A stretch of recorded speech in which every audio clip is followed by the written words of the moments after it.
Entering Jane's house, I opened the door to a room that seemed like an old storage space. In the corner of the dark room, I found Violet. What on earth happened? As I called out, Violet looked up. She looked very pale. Grandma. Next to Violet were textbooks and workbooks. How long have you been here without even turning on the light? I've been here for a year. What did you just say? Did she study here for a year? And there were dishes and cups around, too. Had she been eating here as well? Can you tell me what's going on, Violet? I took Violet's hand and spoke to her. After hearing Violet's story, I couldn't hide my shock. I never imagined she had suffered so much. The root of all evil was Jane. I left the storage room, completely furious.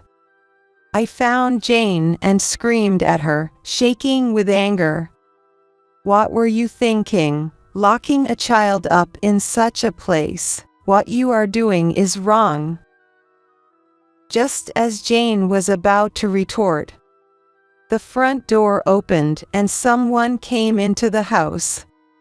How could you?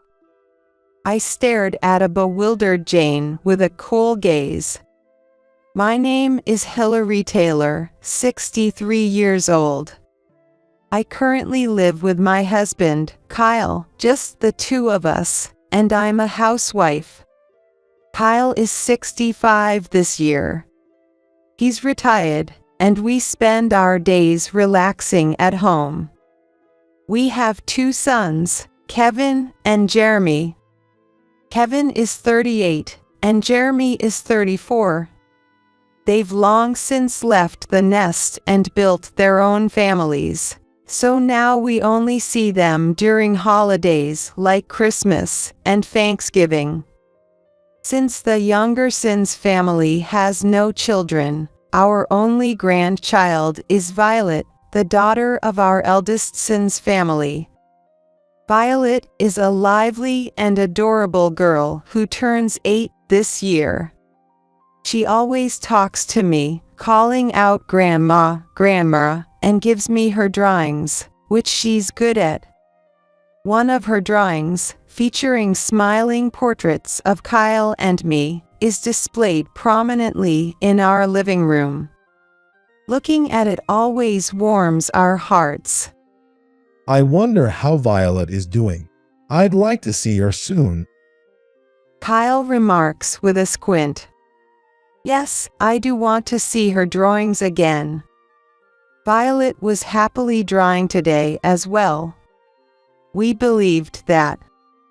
But at that time, we couldn't imagine the unexpected events that were happening to her. It was on a sunny morning. The doorbell rang, and I opened the door to find Jane standing there. It's been a while, Hillary. Jane, what brings you here, all of a sudden? I was surprised. Jane is our eldest son, Kevin's wife. Since they live about a 3-hour train ride from here, they rarely visit our home. What happened to her? Sorry for the sudden visit. I have a favor to ask. What is it? Come in first. I led Jane into the living room. Kyle too was surprised by her unfamiliar presence. Jane, like Kevin, is 38 years old. She looked the same as the last time we met, with light makeup and simple clothes. However, her face seemed to carry a hint of fatigue. Without touching the tea I offered, Jane started to speak. Hillary, Kyle, I actually need to borrow some money. What? Why? It's for Violet's tuition. She's attending a tutoring now, but we're thinking of enrolling her in another one that has a track record of sending students to top schools. Tutoring. I was taken aback. Violet is still in elementary school. Isn't tutoring unnecessary at her age? I was about to say so, but times have changed, and I'm not familiar with the current educational situation. Therefore, I couldn't strongly object. Violet wants to become a lawyer. That's why she needs to focus on her studies from now on. That's the first time I'm hearing this. Violet loves drawing. I seem to recall that she previously mentioned wanting to pursue a career in drawing or illustration. I was puzzled. Suddenly, Jane's eyes narrowed sharply. How can you say that? That's not possible. Violet is going to become a lawyer no matter what anyone says. So please lend us the money. Jane's vehement demand made both Kyle and me shrink back. If that's the case, we need to check with Kevin first. Kyle said, to which Jane suddenly regained her composure and answered with a smile. Kyle, it's okay. Kevin agrees to. We'll pay you back as soon as we get the bonus. But she's already attending a tutoring, right? And you're saying to add another one. Hillary, the competition starts from elementary school these days. Without good education, you're left behind in society. It's all for Violet's future. Please understand, I beg you. Now she was tearfully making her plea. Kyle and I exchanged looks and fell silent. It's hard to argue when it's for Violet's future. I'd like to hear it directly from Violet, though. Violet is studying hard at home right now, not wanting to waste any time. She's really trying her best. So, please don't disturb her. Shouldn't we as adults do everything possible to support Violet's wishes? Is that so? How much do you need? For now, just $1,000 for the summer courses. The payment deadline is close. Kyle sighed. All right, if that's what Violet wants to do. Yes, I'll withdraw it from the bank. Thus, we lent the money to Jane.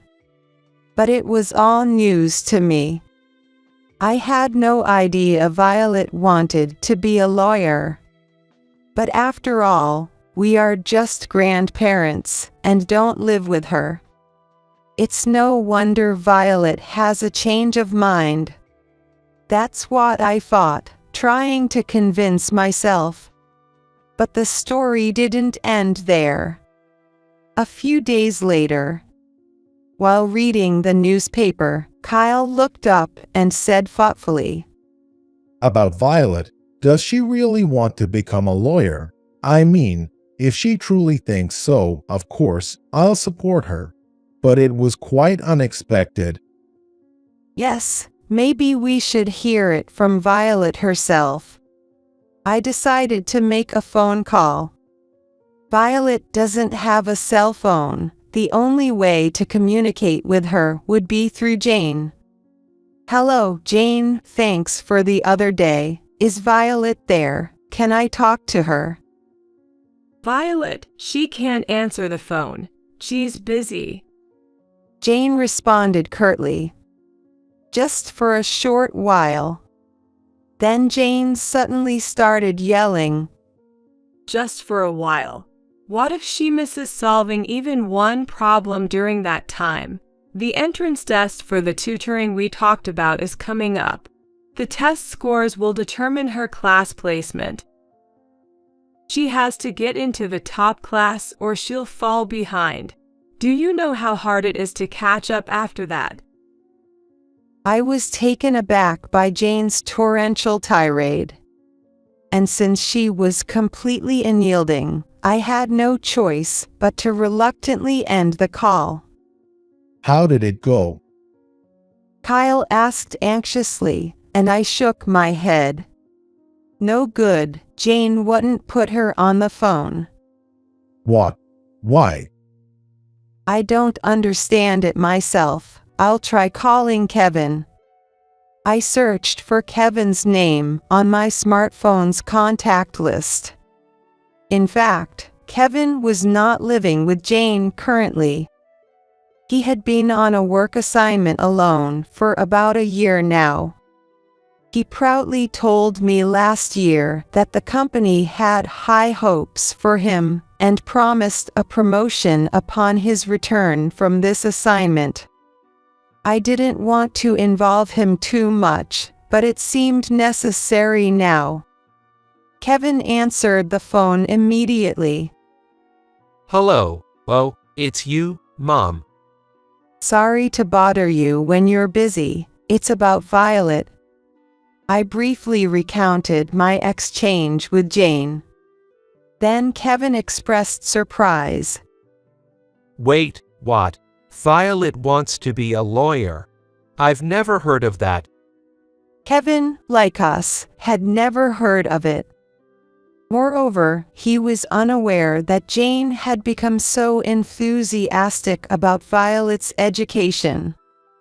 Being away from home for a year, it's no wonder. I'm not quite sure, but maybe Jane has started saying some odd stuff. I'm swamped with work right now. It'll be a while before I can return home, but I'll try to talk to them in person next time. That would be better. It might be nosy, but I'm really curious about Jane's sudden change.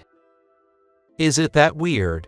Oh, now that I mentioned it, speaking of lawyers, Kevin shared something with me. It was enough to fuel my anxiety. Over the weekend, Kyle and I visited Jane's house. It was about the eldest son's family. Maybe it's wrong for me to interfere. Still, I had a bad feeling about it. After all, Jane was just screaming, and we hadn't really heard Violet's side of things. I wanted to know what Violet thought. Besides, she is now a fatherless life, which means a single-parent home. I wondered how Violet was spending her time alone with Jane. When I rang the bell and introduced ourselves, Jane came out in a panic. What's the matter, Hillary and Kyle? Jane was clearly flustered. A friend of mine lives around here, so I was just stopping by on my way back from visiting her. I responded with a smile. A little white lie can't hurt. By the way, is Violet around? Jane fumbled for an answer to my question. Well, she's not feeling well and is resting in the back. I'm sorry for the inconvenience, even though you've come all this way. It's all right. I just wanted to see her for a bit. No, but she probably wouldn't want to meet you. So maybe not today. Jane was adamant about not letting us see Violet, not budging an inch. Something felt off. At that moment, Kyle spoke up. Ouch. My back. My chronic back problem. Kyle crouched down, clutching his back. Are you okay? He glanced at me. He said it wasn't chance. Jane, is there a chiropractor around here? Well, I think. We still have the taxi waiting over there. Could you show us the way? Sorry for the trouble. Kyle forcefully asked Jane for directions and headed towards the taxi. As I watched the two of them leave, I muttered, "Sorry, Jane." Then, I entered the house. It was silent, with no sign of anyone around. I opened each room door, searching for Violet. Violet, where are you, Violet? She wasn't in any of those rooms. The last place left was an unused, old storage room. There, in the dark room, was Violet. With resolve, I opened the door. What's going on? When I spoke, Violet looked up. Her face, which I hadn't seen in a while, seemed terribly pale. Next to Violet were textbooks and workbooks. Grandma, Why are you here in the dark, without even the light on? I've been studying here the whole time, using a flashlight to save on the electricity bill, solving problems. Violet spoke weakly. Since when? For a year, I've been here. What? Studying in a place like this for a year. And there were dishes and cups around. Was she eating here as well? Can you tell me what's going on, Violet? I took Violet's hand, urging her to talk. But Violet hesitated. I wonder if she's afraid of Jane. Don't worry, Violet, Grandma's on your side. Violet started to cry and began to speak haltingly. And then she began to speak haltingly. This was Violet's story. A year ago, when Kevin was transferred to work alone, and Violet was left to live with Jane. That's when changes in Jane began. While Violet was drawing as usual, Jane spoke to her. Violet, you're already 8 years old. You should start focusing more on your studies for middle school, not just drawing silly pictures all the time. Of course, Violet argued back. But Jane wouldn't listen. On the contrary, she tore up the illustration of the violet. Listen, stop wasting time on drawings that won't benefit your future. You're going to be a lawyer. It's a respected profession, helping people. Sounds good, right? Jane said this with a smile. That's when Violet's days of hell began. She was forced to attend tutoring, dealing with a massive amount of homework. Though only in 3rd grade, Violet was pushed to study at a middle school level for accelerated education. Rest was not an option. If test results were poor, Jane would rage and berate Violet. Eventually, Violet was told, as punishment, you'll live in the storage room, making her eat and study there. Moreover, if you can't answer the questions, you don't deserve to sleep inside the house, so she slept under the eaves. Sometimes, Kevin would return from his assignment.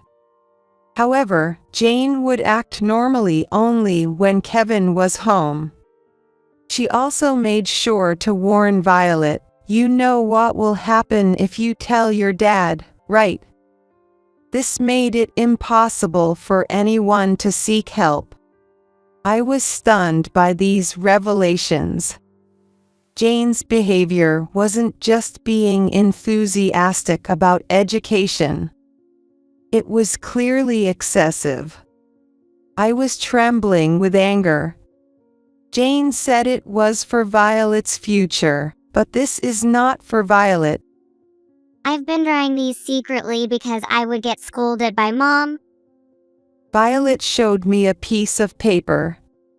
There was a colorful drawing. It was a bright and cheerful picture that seemed to bring joy to anyone who looked at it. Thinking that she had been drawing with all her might in such a hellish environment made my heart ache. Clearly, Violet doesn't want to be a lawyer. It was all Jane's imposition. What was she thinking, forcing Violet to do this and lying to us. I looked into Violet's eyes and said, I understand now, thank you for telling me, let's go to my place for now, it's not good for you to stay here. The more I heard, the more convinced I became. Jane was not in a state to accept reasoning. The priority was to get Violet out of this house. Then, there was a commotion near the entrance. Jane and Kyle must have returned. Violet, wait here for a bit, I told her and stepped out of the storage room. I had to speak clearly to Jane. Seeing me come out of the room, Jane raised her voice. Hillary, how dare you enter the room without permission? Did you and Kyle deceive me, pretending his back hurt? Looking past Jane, I saw Kyle now standing up straight. I'm sorry about that, but you've been lying too, right? Saying Violet wants to be a lawyer, that's a blatant lie. Locking a child up like that, what were you thinking? Jane retorted with anger in her face. I'm not lying. Violet is going to be a lawyer. That's what's been decided. Kyle was taken aback by Jane's furious outburst. The reason for her obsession with the lawyer. That was the answer to what Kevin told me the other day. It's not Violet, it's you who wanted to be a lawyer, right? Well, Jane, struck by the truth, stumbled over her words. According to Kevin, Jane once aspired to be a lawyer, but failed the exams. She became an office worker because she was unable to obtain a license to be a lawyer. Then she met Kevin and got married, and perhaps after having Violet, she was reminded of her old dream. It seemed she was trying to live out her own desires through her child. I spoke to her firmly. At that moment, the front door opened. Children are not tools for fulfilling your dreams. Education is important, but not to the extent of forcing it like this. You are trapped in your past, and do not see Violet as she is now. Be quiet. What do you know, Hillary? Becoming a lawyer means a secure future. It's all for Violet's sake. Jane's continued shouting was painfully desperate. Then the front door opened. The person who entered the living room was Kevin. Kevin, why? How did you? Jane was perplexed. He was panting in his suit. He hurried back from his workplace. I got a call from Mom and was worried, so I came back early. I had no idea it had come to this. Ignoring me, Jane desperately pleaded to Kevin. It's all a misunderstanding. I want to support Violet's dream. Kevin was not confused by Jane's words. I heard from Mom. You visited Mom to borrow money to put Violet in an expensive tutoring, right? And you lied about me agreeing to it. Chastised by Kevin, Jane momentarily looked guilty. But she quickly regained her composure and began to speak. This was an investment for the future, not really a debt. Jane mumbled her excuses. At that moment, Kevin looked around and picked up a document from the desk. Is this the tutoring? It turned out to be an application form for tutoring. The pamphlet contained the convenient words dramatic grade improvement and success in entering prestigious high schools. Despite Violet already attending one, Jane was planning to enroll her in even more. Looking around house, Books on child education methods were scattered everywhere, including an application for a seminar titled "Turning Your Child into a Genius." Of course, it would cost something. The amount of money being spent was shocking. Kevin looked at the tutoring application, appalled. It's so expensive. What are you thinking? But I manage with my savings from before I was married. Recently it's not been enough, so I just asked your parents for help.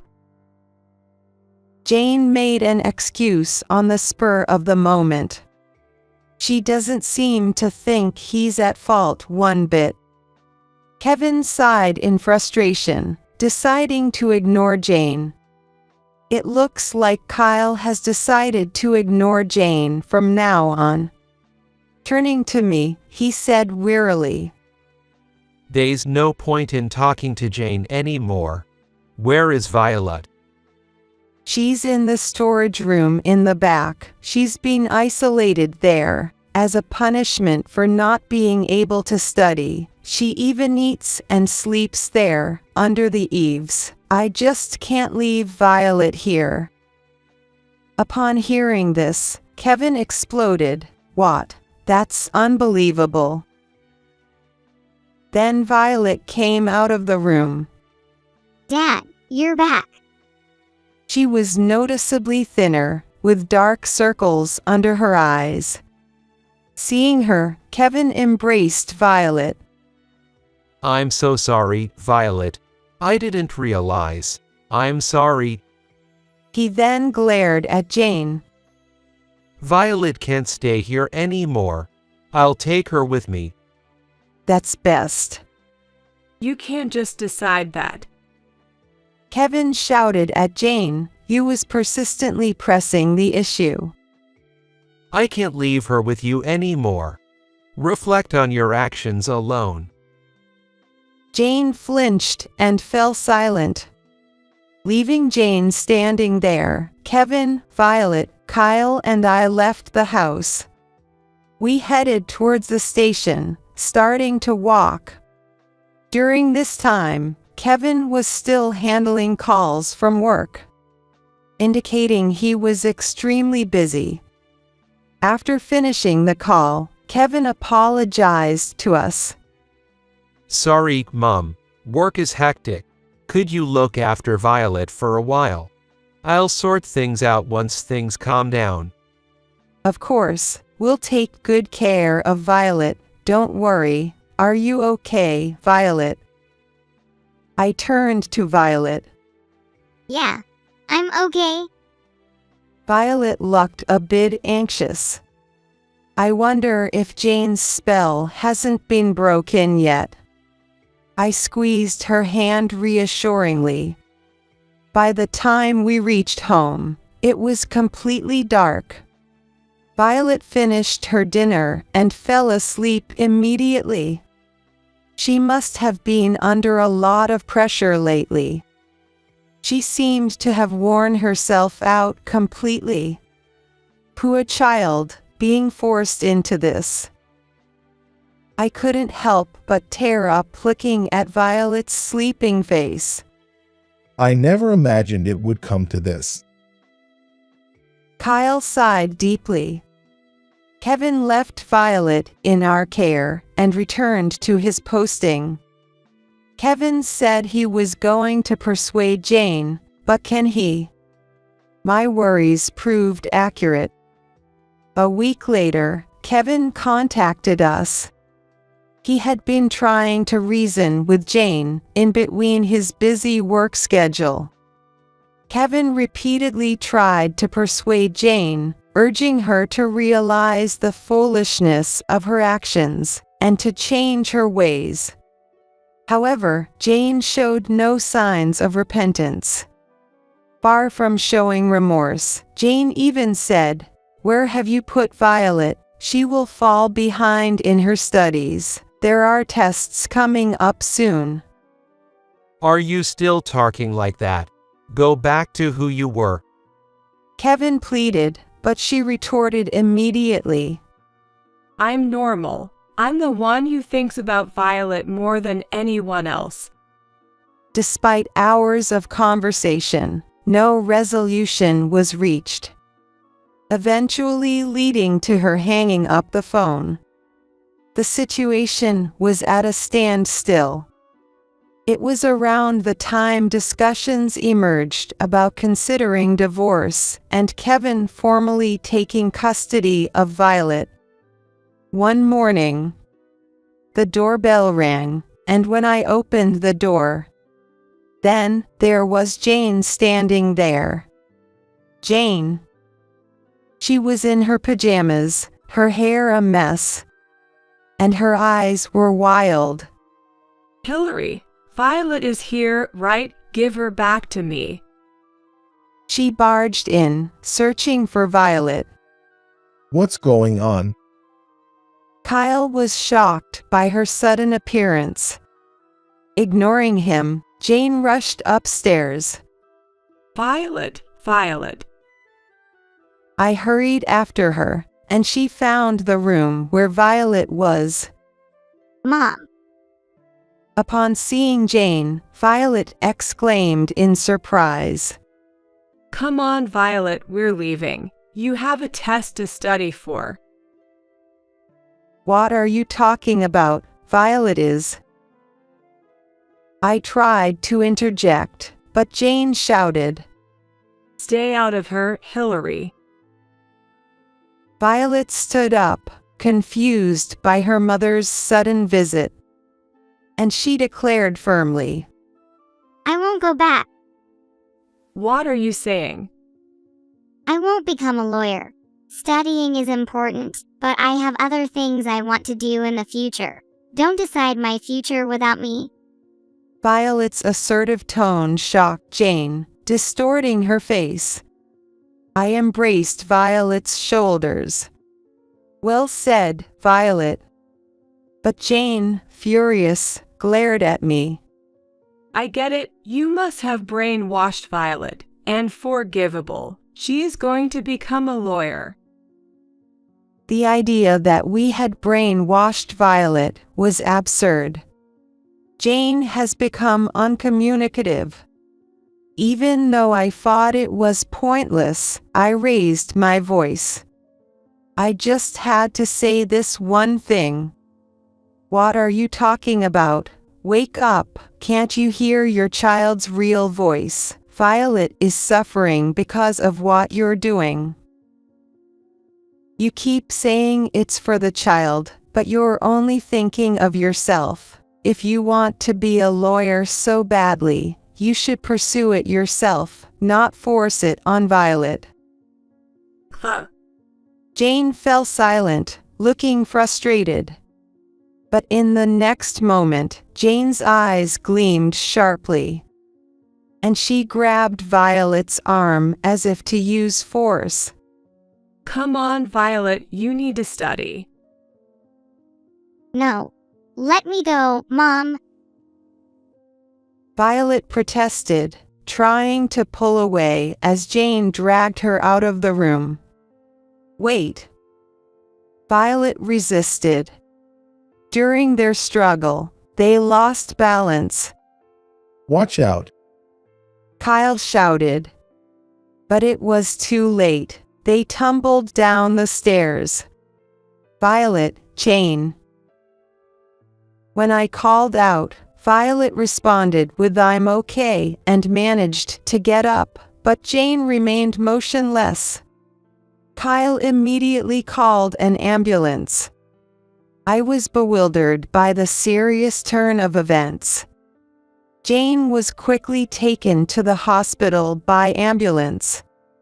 She took an MRI, but there was no brain problem, and she suffered a temporary concussion. However, even after regaining consciousness, she appeared unable to distinguish reality, repeating disturbing words as if delirious. Violet, you need to study, Violet. The extent of her obsession became frightening. Jane then began to act out violently. Jane became erratic, crying out suddenly, and mistaking a nurse for Violet. She shouted, "Study!" Observing this, the doctor remarked, "It seems her mental state is more of a concern than her physical health." Jane was transferred to the psychiatric department. The doctor said she should stay in the hospital for a while because of her raging and screaming. I felt there was something wrong with her, but she had a problem with her mind. Afterward, having hospitalized Jane, we contacted her parents. We asked them to come to the hospital to explain Jane's recent condition. Her parents were visibly pale. They never imagined their daughter would end up like this. Jane's parents promised to take good care of her. After some time, Kevin expressed his wish to divorce Jane. Jane naturally refused.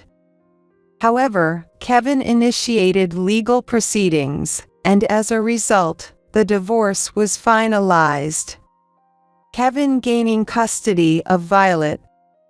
Later, we were called by Jane's parents and visited the hospital again. "We've caused you so much trouble." In the hospital's meeting room, Jane's mother apologized deeply. Then, they handed us an envelope. "This is the money she borrowed. We are very sorry."